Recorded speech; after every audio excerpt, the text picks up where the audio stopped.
me llamo Julián. Nunca olvidaré aquella tarde en la notaría, con el olor a papel viejo y a lluvia impregnándolo todo. La voz del notario era un murmullo monótono que repartía las tierras buenas, las cuentas corrientes, los pisos en la ciudad. Mi familia asentía, con esa solemnidad fingida de quienes ya han contado el dinero en su cabeza. Y entonces, llegó mi turno. Para Julián, la vieja cabaña del risco y la parcela de tierra yerma que la rodea. El silencio duró un segundo, solo uno, antes de que la risa de mi primo Marcos lo rompiera como un cristal. Enhorabuena, Julián, te ha tocado el Palacio de las Termitas. A ver si sacas más de 4 tablas podridas de ahí. Nadie le mandó callar. Al contrario, las sonrisas cómplices y los susurros se extendieron como una mancha de aceite. Aquel día, en aquella sala gris, entendí que para ellos yo valía lo mismo que aquella ruina. Nada. ¿Qué haríais vosotros si toda vuestra familia se riese en vuestra cara por heredar algo que consideran basura? Si os convirtierais en el hazmerreír del pueblo por aceptar con la cabeza gacha un montón de escombros. Escuchad mi historia hasta el final y decidme, ¿qué habríais hecho en mi lugar? Además, dejadme saber desde qué ciudad me escucháis. Necesito saber que no estoy solo en esto. A veces, el peso del desprecio es tan grande que uno necesita sentir que hay más gente buena en el mundo. Si queréis oír más relatos como este, de dignidad y de lecciones que da la vida cuando menos te lo esperas, suscribíos al canal. Vuestra compañía, aunque sea a través de una pantalla, significa más de lo que imagináis. No respondí. ¿Para qué? Las palabras no habrían servido de nada contra aquel muro de arrogancia. Simplemente apreté la mandíbula hasta que me dolió el hueso, asentí con la cabeza al notario y recogí los papeles. El tacto del folio era frío y oficial, pero en mis manos quemaba como una brasa de humillación. Sentí sus miradas clavadas en mi nuca, algunas de lástima fingida, otras de puro y simple desdén. El notario, un hombre acostumbrado a estas miserias familiares, ni siquiera levantó la vista. Para él, era solo otra cláusula leída, otro expediente cerrado. Para mí, era la firma en un documento que no solo me entregaba una propiedad, sino que también certificaba mi lugar en el escalafón familiar.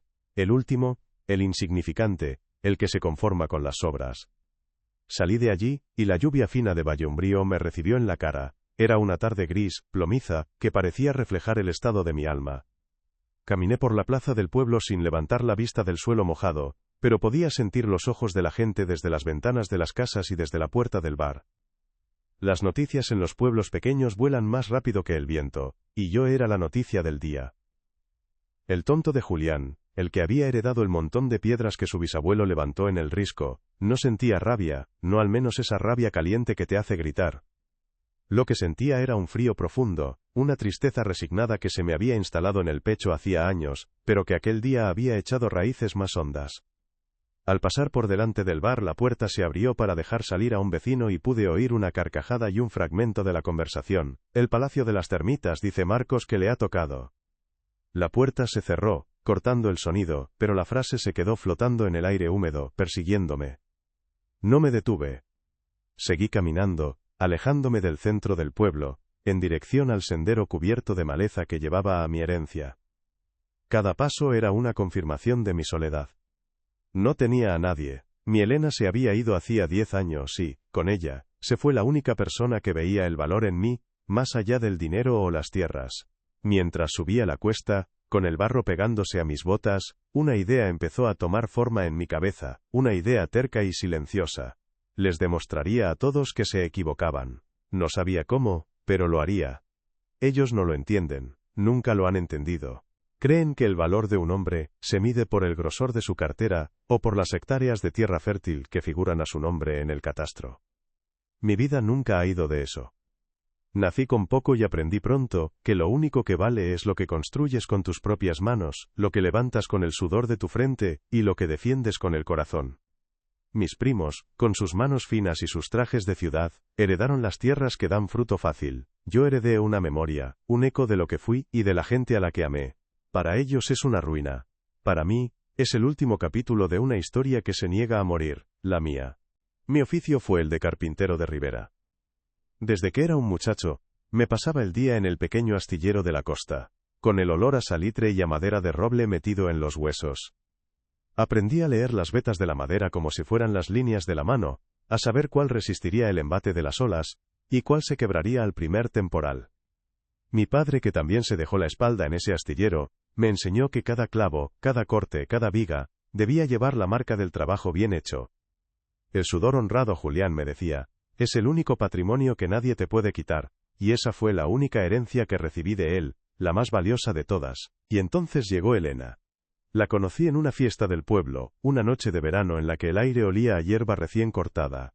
Ella no vio en mí al hijo del carpintero, ni al muchacho de pocas palabras que siempre andaba con las manos manchadas de brea.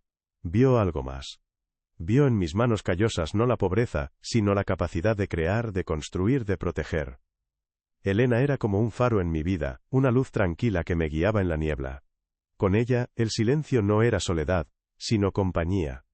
Entendía mi mundo sin necesidad de que yo se lo explicara con palabras torpes. Su risa era la única música que necesitaba mi alma. Juntos levantamos nuestra pequeña vida, ladrillo a ladrillo, tabla a tabla. Compramos una casita a las afueras del pueblo, una que nadie quería porque tenía el tejado hundido.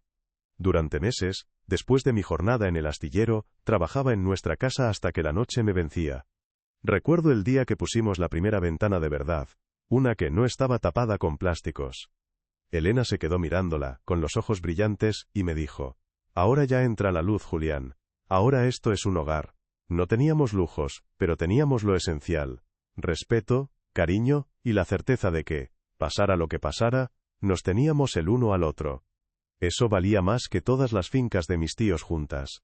Aquella cabaña del Risco no era un lugar extraño para mí. La visité por primera vez de la mano de mi abuelo, cuando yo no levantaba 2 palmos del suelo.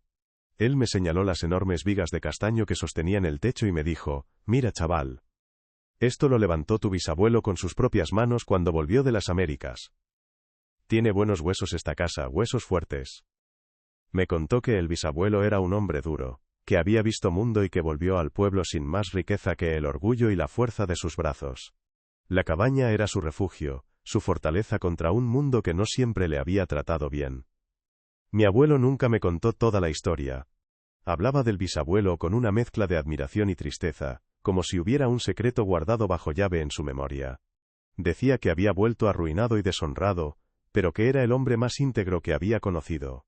La gente del pueblo se rió de él, como se ríen ahora de los que no tienen nada, me dijo una vez, mientras arrancábamos unas zarzas que trepaban por la pared de piedra.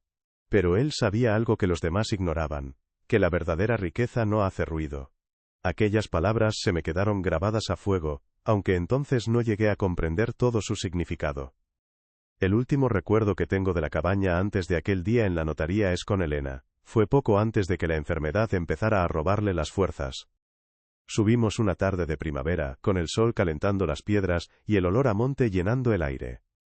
Ella se apoyó en el viejo dintel de la puerta, miró la estructura ruinosa con una ternura que solo ella poseía y me dijo unas palabras que nunca he olvidado.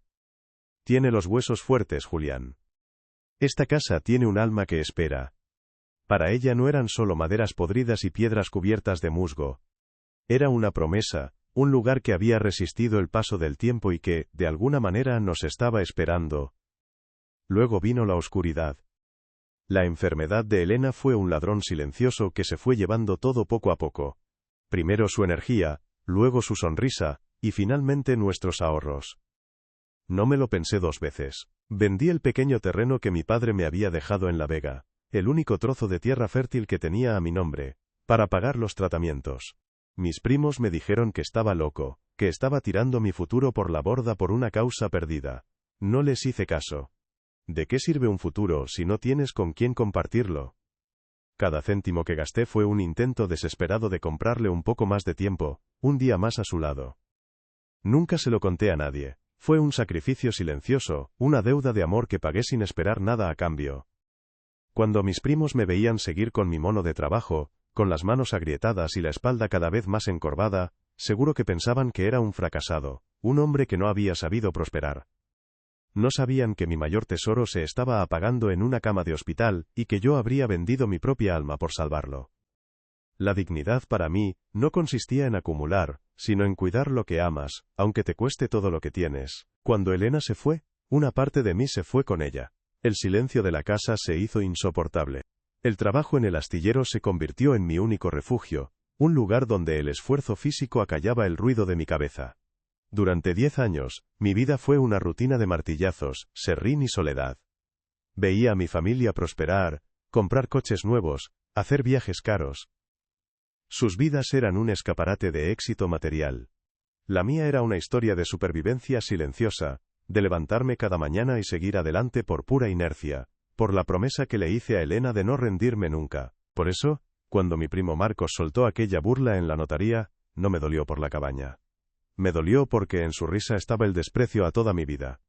Se reían del carpintero viudo, del hombre que lo vendió todo por amor, del que prefería la honradez a la astucia. El Palacio de las Termitas lo llamó.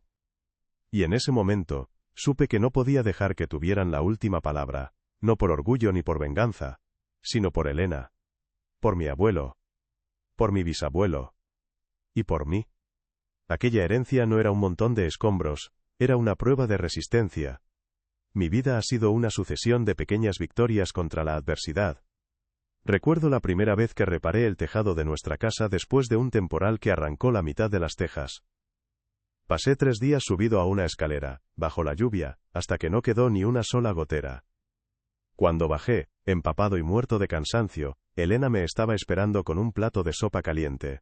No dijo nada, solo me abrazó. En ese abrazo estaba todo el reconocimiento que necesitaba. Esas son las victorias que importan, las que no se anuncian en ninguna parte pero que te construyen por dentro. He ayudado a vecinos a levantar un muro caído, he arreglado puertas que no cerraban, y he tallado juguetes de madera para los niños del pueblo sin pedir nunca nada a cambio. Mi riqueza nunca ha estado en un banco, sino en la gratitud silenciosa de la gente, en el saber que mis manos han servido para algo más que para ganar un jornal. Mis primos acumulan dinero, yo he intentado acumular respeto, empezando por el mío propio. Ese es el cimiento sobre el que se ha construido mi vida, un cimiento mucho más sólido que el de sus negocios. Por eso acepté la cabaña. Porque en sus muros agrietados y en sus vigas carcomidas, veía el reflejo de mi propia existencia, algo que ha sido golpeado por el tiempo y por la vida, pero que se niega a derrumbarse. Ellos veían el final de algo, una ruina inútil. Yo veía una oportunidad, la última, de demostrar que el valor no siempre está a la vista. Heredar aquella cabaña no fue una humillación, fue un desafío, y yo nunca, en toda mi vida, he rehuido un desafío que mereciera la pena. La promesa que le hice a Elena, allí, frente a aquella puerta vieja, se convirtió en mi motor. No se trataba solo de limpiar la maleza y tapar los agujeros del techo. Se trataba de devolverle el alma a ese lugar, de cumplir su profecía. Ella había visto un alma esperando, y yo iba a ser el encargado de despertarla. Mientras subía por el sendero aquel día, con los papeles de la herencia en el bolsillo y la risa de mi familia todavía resonando en mis oídos, no sentía el peso de la carga, sino la ligereza de tener un propósito. Así que, cuando llegué y me planté frente a ella, no vi un montón de tablas podridas, como dijo Marcos, vi las manos de mi bisabuelo colocando cada piedra. Vi a mi abuelo enseñándome a respetar la historia, vi la sonrisa de Elena iluminando la penumbra del interior, vi toda mi vida resumida en aquel pequeño trozo de tierra yerma. Y supe, con una certeza que me nació desde lo más profundo del pecho, que aquel lugar no era mi ruina, sino mi redención. Iba a restaurar esa cabaña. Y al hacerlo, iba a restaurar mi propia dignidad. Los primeros días fueron los más extraños.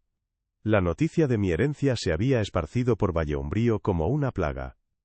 Cuando bajaba al pueblo a por pan o a la ferretería, sentía cómo las conversaciones se detenían a mi paso. No eran insultos directos, no al principio. Era algo peor, un silencio denso, cargado de miradas de reojo y sonrisas mal disimuladas que se encendían en cuanto les daba la espalda. Me convertí en una especie de atracción local, el tonto oficial del pueblo. Cada vez que salía de la tienda, podía sentir sus ojos clavados en mí, como si esperaran ver un cartel colgado en mi espalda que dijera: «Aquí va el dueño del Palacio de las Termitas». La humillación no necesitaba palabras para hacerse sentir. Flotaba en el aire, pesada y pegajosa como la humedad del invierno. Una mañana entré en el bar de la plaza, el de toda la vida, donde mi padre y mi abuelo habían jugado tantas partidas de cartas. Al abrir la puerta, el murmullo de las conversaciones se cortó en seco. Fue como si hubiera entrado un fantasma. Me acerqué a la barra y pedí un café. El silencio era tan espeso que se podía cortar con un cuchillo.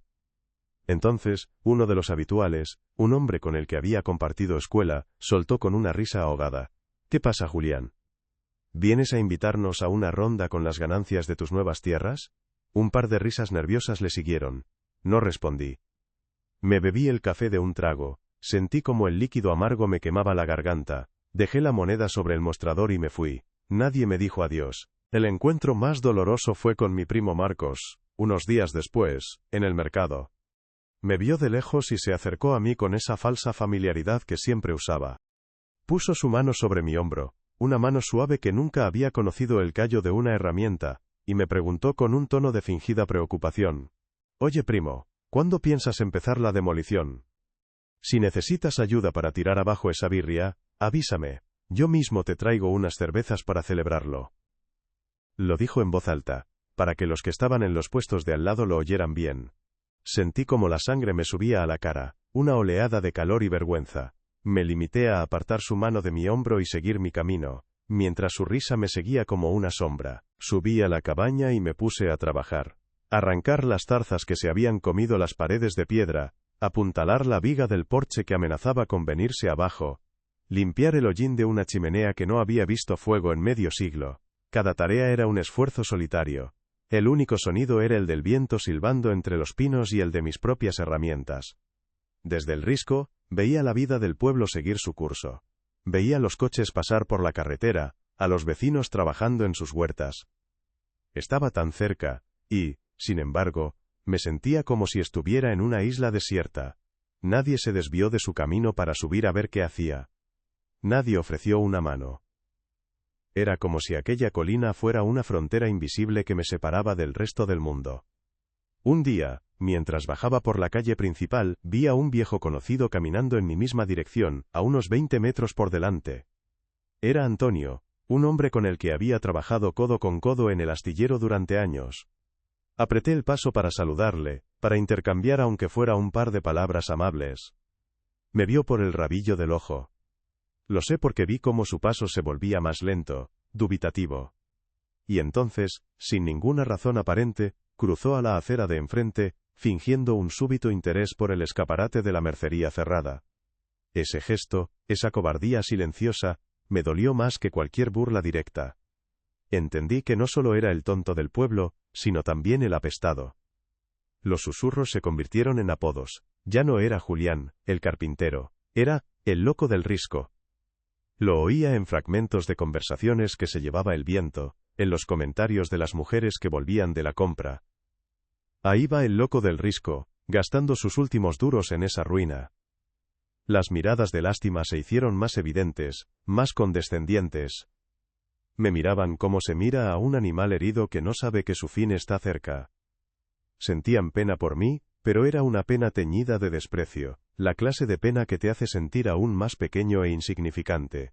Y yo, mientras tanto, seguía subiendo cada mañana a mi palacio, con las manos en los bolsillos y la cabeza gacha, pero con una terquedad que ni yo mismo sabía que tenía.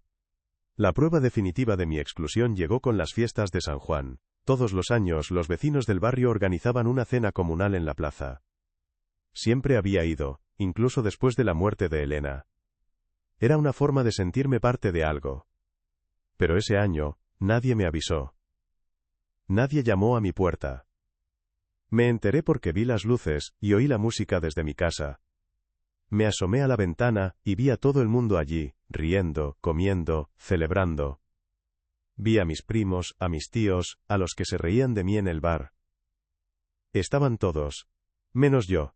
Aquella noche comprendí que la herencia no solo me había dado una cabaña en ruinas, sino que también me había costado mi lugar en la comunidad. Algunos parientes, con una hipocresía que revolvía el estómago, intentaron darme consejos por mi bien. Mi tía Carmen me paró un día en la iglesia y con una voz melosa me dijo: «Julián, hijo, tienes que ser práctico. ¿Por qué no vendes ese terreno? Aunque te den 4 perras, será mejor que nada. No estás para estos trotes, ya eres un hombre mayor». No entendían, o no querían entender que no se trataba de dinero. Me trataban como a un niño incapacitado, como si la pena o la soledad me hubieran nublado el juicio. Querían que me deshiciera de la cabaña porque era un recordatorio incómodo de su propia codicia y de mi extraña forma de dignidad. La crueldad de los adultos se contagió a los niños. Una tarde, mientras subía por el sendero cargado con un saco de cemento, un grupo de chavales que jugaban cerca se detuvo a mirarme. Uno de ellos, el hijo de mi primo Marcos, gritó con toda la malicia de sus 10 años: «Mirad, ahí va el rey del Palacio de las Termitas». Y todos se echaron a correr colina abajo, riéndose a carcajadas. Me quedé parado en medio del camino, con el peso del saco sobre mi espalda y el eco de sus risas infantiles taladrándome los oídos. Fue una puñalada pequeña, pero profunda. La humillación había echado raíces tan hondas, que ya daba sus frutos en la siguiente generación. Hubo noches, tengo que admitirlo, en las que la duda me roía por dentro. Sentado en el suelo polvoriento de la cabaña, con la única luz de un candil y el frío colándose por las rendijas, me preguntaba si no tendrían razón. Y si de verdad era un viejo tonto aferrándose a un montón de piedras y recuerdos. Y si estaba malgastando mis últimas fuerzas en una causa perdida. Escuchaba el ulular del viento y me parecía que susurraba las mismas burlas que oía en el pueblo. En esos momentos de debilidad, la soledad era un monstruo que amenazaba con devorarme. Tenía que aferrarme al recuerdo de Elena, a sus palabras, para no dejarme arrastrar por la desesperación. Hasta el cartero, un muchacho joven que hacía la ruta en moto, me miraba con una compasión que me ofendía. Tenía que desviarse de su camino para subir hasta la cabaña, y cada vez que me entregaba una carta, lo hacía con un suspiro. «¿Otra factura, Julián?», me decía, como si diera por hecho que mi aventura solo me estaba trayendo deudas. «¿Seguro que le compensa todo este lío?». Suponía como todos que mi empeño era un capricho ruinoso, el último desvarío de un hombre que había perdido el norte. No veía el trabajo, solo la locura. No veía la reconstrucción, solo el gasto. El día que fui a la ferretería a por más clavos y barniz para la madera, el dueño, un hombre que me conocía desde niño, me atendió con una sonrisa socarrona. Mientras me envolvía el material, comentó en voz alta, para que lo oyera otro cliente: «Poniéndole colorete a un muerto, Julián? Bueno, por lo menos te mantiene entretenido, que a nuestra edad es lo importante». Redujo todo mi esfuerzo, mi sudor y mi esperanza, a un simple pasatiempo de jubilado, a una manera de matar el tiempo antes de que el tiempo me matara a mí. Asentí en silencio, pagué y me fui, con la sensación de que cada clavo que compraba era un motivo más para que se rieran de mí. El contraste con la vida de mis primos era un golpe constante. Los veía pasar en sus coches nuevos y relucientes, camino de sus fincas productivas o de sus casas de fin de semana. Oía a sus hijos hablar de viajes al extranjero, de universidades caras. Su prosperidad era ruidosa, ostentosa. Se aseguraban de que todo el pueblo supiera lo bien que les iba. Y luego estaba yo, con mi mono de trabajo manchado de polvo y cal, subiendo y bajando la cuesta del Risco como una hormiga solitaria. La brecha entre sus vidas y la mía se había convertido en un abismo insalvable, y yo estaba, a ojos de todos, en el lado equivocado. A veces, cuando el desánimo apretaba, me sentaba en el umbral de la puerta y cerraba los ojos. Intentaba recordar la última vez que estuve allí con Elena. Su voz, su risa. Me la imaginaba a mi lado, mirando a los del pueblo por encima del hombro, y diciéndome con esa calma suya que todo lo curaba: «Déjalos que hablen, Julián. No ven lo que nosotros vemos, tienen los ojos llenos de tierra y no pueden ver las estrellas». Ese recuerdo era mi ancla. Me daba fuerzas para levantarme al día siguiente y coger el martillo una vez más. Pero también hacía que su ausencia fuera un hueco todavía más grande y frío en mi pecho. La echaba de menos con cada tabla que colocaba, con cada piedra que asentaba. Las semanas se convirtieron en meses, y el aislamiento se hizo total. La curiosidad inicial del pueblo se transformó en una indiferencia absoluta. Dejaron de mirarme, dejaron de susurrar. Simplemente, dejaron de verme. Me convertí en parte del paisaje, una figura silenciosa y algo excéntrica que vivía en la ruina de la colina. Era el viejo Julián, el que se había vuelto raro tras la muerte de su mujer. Ya no había burla activa, sino algo mucho más definitivo. La invisibilidad. Me habían borrado de su mapa social, relegado a los márgenes de su pequeña y ordenada existencia. Un día, después de semanas de trabajo, conseguí que el viejo pozo volviera a dar agua. La bomba manual, oxidada y atascada, volvió a funcionar con un chirrido que para mí sonó a música celestial. Lleno de un orgullo infantil bajé al pueblo y me encontré con un vecino que arreglaba su valla. «He conseguido sacar agua del pozo», le dije con una sonrisa.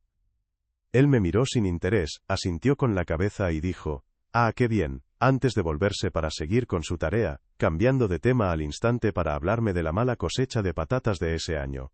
Mi pequeña victoria, mi milagro personal, no le importaba a nadie. La puerta a cualquier tipo de conexión humana se había cerrado con llave. Fue una tarde, al caer el sol, cuando lo comprendí del todo. Estaba sentado en el porche, que ya no se caía, mirando las luces del pueblo que empezaban a encenderse en el valle. Oía el murmullo lejano de la vida allí abajo, el ladrido de un perro, la música que se escapaba del bar, el motor de un coche. Era el sonido de un mundo al que yo ya no pertenecía. En ese instante de calma y distancia, la verdad me golpeó con una claridad brutal. Para ellos, para todos ellos, yo ya no era Julián. El carpintero, el viudo de Elena, el vecino. Me había convertido, de forma irreversible, en el viejo tonto de la propiedad sin valor. Esa certeza, en lugar de hundirme, me liberó. De repente, ya no me importaba lo que pensaran o dijeran. El dolor de la humillación se transformó en una determinación fría y afilada como el acero de mis formones. Ya no estaba reparando la cabaña para demostrarles nada a ellos, ni siquiera lo hacía ya solo por la memoria de Elena. Lo estaba haciendo por mí. Para demostrarme a mí mismo que mi vida, mi trabajo y mis decisiones tenían un valor que no dependía de su aprobación.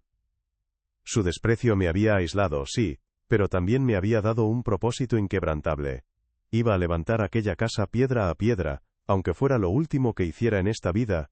El desprecio de todos me había dado una coraza, pero también me había regalado algo más: tiempo y silencio. Sin nadie que me molestara, sin visitas inoportunas ni consejos no pedidos, pude dedicarme en cuerpo y alma a la cabaña. No era solo reparar, era escucharla. La madera vieja habla si sabes prestarle atención.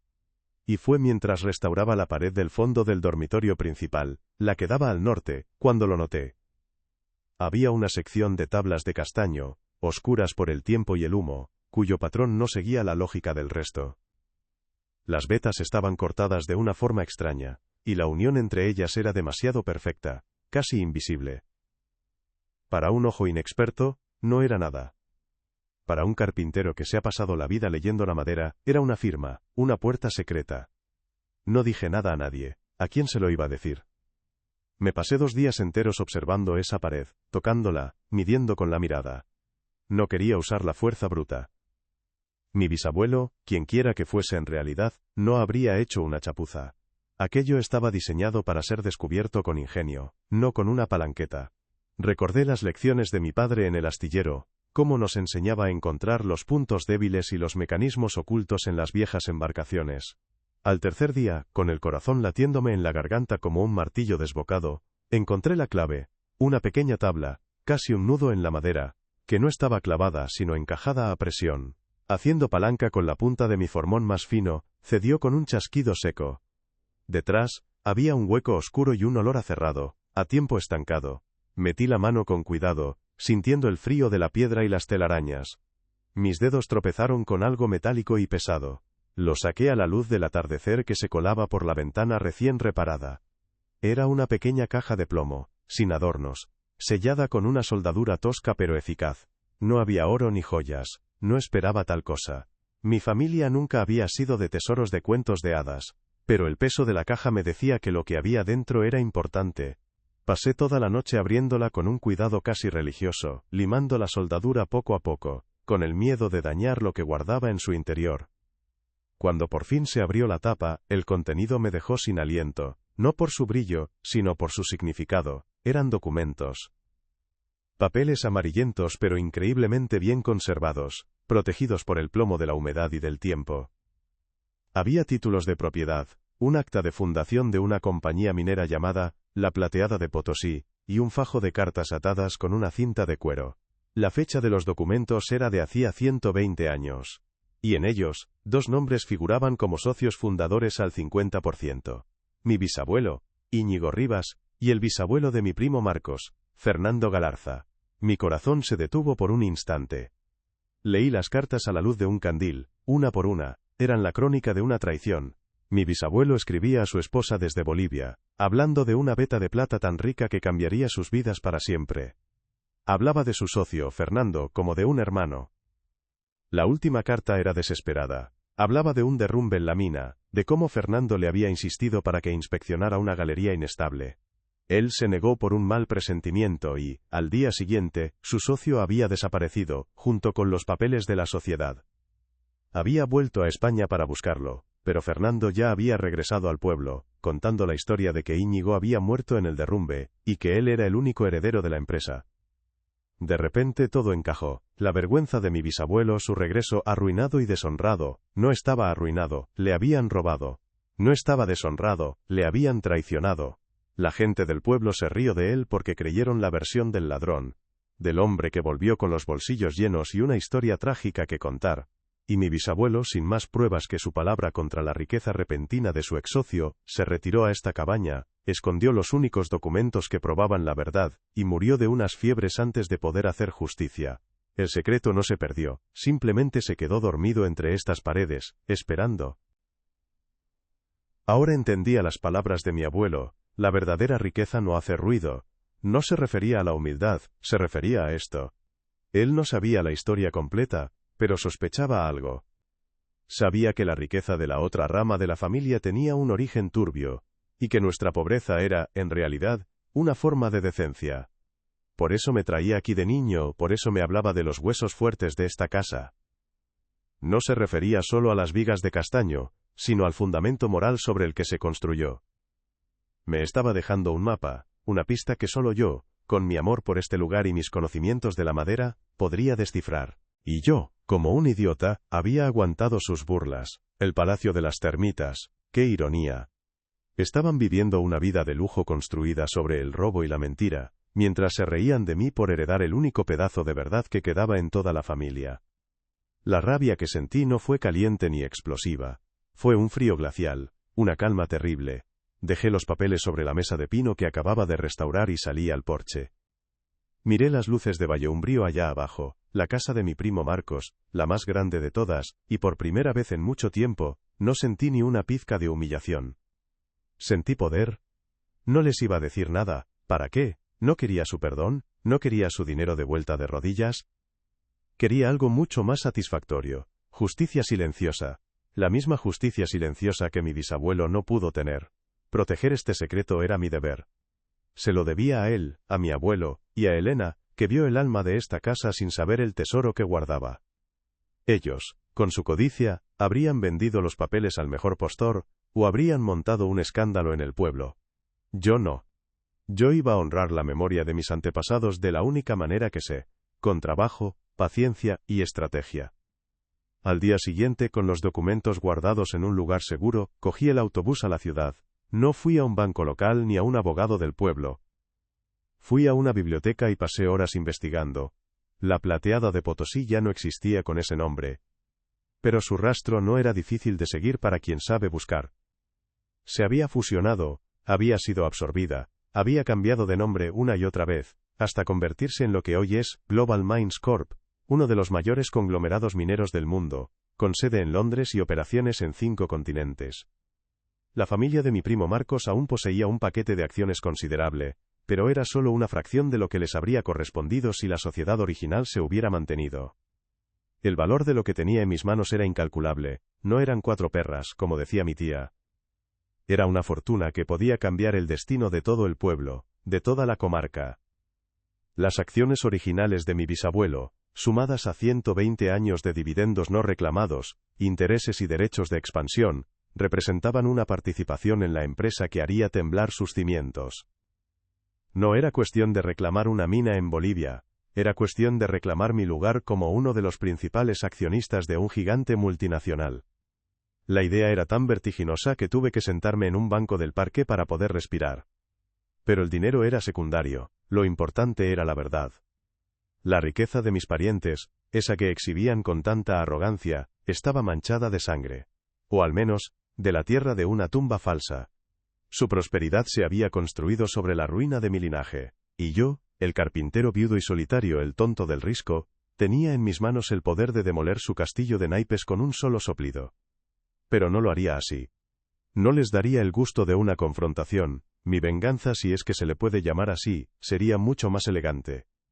Siempre supieron que yo era diferente, que no me movía la misma ambición que a ellos. Y por eso me despreciaron. Me vieron como un eslabón débil, un hombre anclado en un pasado de honradez que ellos consideraban estupidez. Subestimaron mi paciencia, mi capacidad de trabajo y, sobre todo, mi lealtad a la memoria de los míos. Creyeron que, al darme la cabaña, me estaban dando una limosna, un hueso para que me entretuviera royendo en mi soledad. No se dieron cuenta de que me estaban entregando la llave de su propia destrucción y al mismo tiempo la de mi redención. Guardé los papeles y volví a la cabaña. Nada había cambiado por fuera. Seguía siendo el loco del Risco trabajando en su ruina.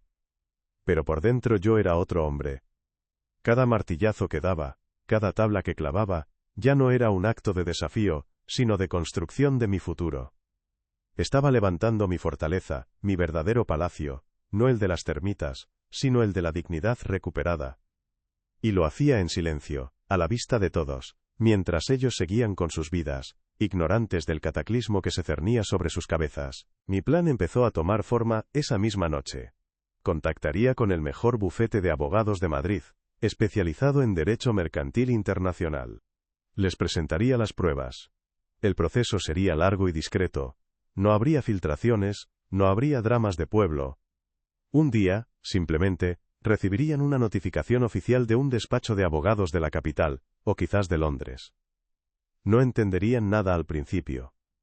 Y cuando por fin lo entendieran, yo estaría aquí, en mi porche, viendo el atardecer, en la casa que ellos despreciaron, convertido en el dueño de su destino. La justicia, a veces, no es un trueno que retumba, sino una viga de castaño que ha esperado un siglo en silencio para contar su verdad. Y yo, Julián el carpintero, iba a ser el encargado de que su voz por fin se escuchara en todo el mundo. El Palacio de las Termitas iba a resultar ser el juzgado donde se dictaría su sentencia. Y el juez, el verdugo, y el único heredero legítimo de toda esa historia era yo. El hombre al que todos habían dado por acabado. Pasaron varias noches en las que apenas dormí. Me sentaba en el porche, con los papeles de mi bisabuelo sobre la mesa de madera que yo mismo había lijado y barnizado, y miraba las estrellas. El primer impulso, el más humano, era el de la venganza. Imaginaba la cara de mi primo Marcos al ver aquellos documentos. Imaginaba bajar al pueblo, entrar en el bar, y poner la verdad sobre el mostrador para que todos la vieran. Pero esa imagen, por satisfactoria que pareciera al principio, se desvanecía enseguida, dejándome un sabor amargo. Eso era lo que ellos habrían hecho. Un escándalo, un circo de reproches y avaricia. Pero yo no era como ellos. La memoria de mi bisabuelo no merecía un final tan vulgar. Mi justicia no iba a ser un grito, sino un silencio tan pesado y firme como las piedras de esta casa. Tomé una decisión. Con los pocos ahorros que me quedaban, cogí el primer autobús a Madrid. Me sentía como un pez fuera del agua en aquella ciudad enorme y ruidosa, un viejo con las manos agrietadas y la ropa de trabajo en un mundo de trajes caros y prisas. No fui a la primera puerta que vi. Pasé 2 días en la Biblioteca Nacional, leyendo sobre bufetes de abogados, buscando a los mejores, a los más discretos, a los que se especializaban en litigios internacionales complejos. No quería un abogado de pueblo que pudiera ser comprado, o que convirtiera mi historia en el cotilleo del año. Necesitaba cirujanos, gente que entendiera que esto no era una pelea familiar por 4 perras, sino la rectificación de un error histórico. Quería que el golpe, cuando llegara, fuera limpio, profesional e inapelable. Encontré el despacho en un edificio imponente del barrio de Salamanca. Al principio, los abogados me miraron con una mezcla de curiosidad y condescendencia. Un anciano de pueblo con una caja de plomo bajo el brazo, pero su actitud cambió en cuanto desplegué los documentos sobre la mesa de caoba pulida. El silencio que se hizo en la sala fue absoluto. Vi cómo sus ojos, acostumbrados a leer la letra pequeña de contratos millonarios, se abrían de par en par al reconocer la autenticidad y el poder de aquellos papeles amarillentos. No tuve que levantar la voz ni contarles mi vida, la verdad estaba allí, escrita con la tinta de un hombre traicionado hacía más de un siglo. Firmé los poderes, les di mis instrucciones precisas de actuar con la máxima discreción, y me volví a mi pueblo en el autobús de la noche. La maquinaria se había puesto en marcha, ahora solo tenía que esperar. Y yo, si algo he aprendido en la vida, es a esperar. Mientras los abogados hacían su trabajo en silencio, yo seguí con el mío a la vista de todos. Continué restaurando la cabaña, pero ya no era solo por mí o por Elena. Era por algo más grande. Con el primer adelanto que los abogados me ingresaron para cubrir gastos, no compré un coche nuevo ni ropa de marca. Compré el viejo taller de carpintería del pueblo, que llevaba años cerrado. Decidí que la fortuna de mi bisabuelo no serviría para alimentar mi ego, sino para devolverle a esta comarca algo de lo que le habían robado. Crearía una fundación con el nombre de Elena, una escuela para enseñar a los jóvenes los oficios que se están perdiendo. Trabajar la madera, la piedra, el hierro. Mi justicia no consistía en destruir su mundo, sino en construir uno mejor, uno donde el valor del trabajo honrado volviera a tener el lugar que se merece. Nunca les diré nada, se enterarán, por supuesto. Un día una carta con membrete de Londres o de Madrid llegará a la puerta de mi primo Marcos. No entenderá nada al principio, luego vendrá el pánico, la negación, y finalmente la ruina. Su imperio de mentiras se derrumbará como un castillo de naipes, y yo estaré aquí, en mi porche, viendo cómo el sol se pone detrás de las montañas, en la casa que ellos llamaron, el Palacio de las Termitas. No sentiré alegría por su caída, quizás solo una lejana y fría indiferencia. Mi victoria no es su derrota. Mi victoria es este silencio, esta paz. Es saber que el verdadero valor de mi herencia no estaba en los papeles de una mina, sino en la lección que esta vieja cabaña me ha enseñado. La dignidad no necesita hacer ruido para demostrar que existe. Simplemente, resiste,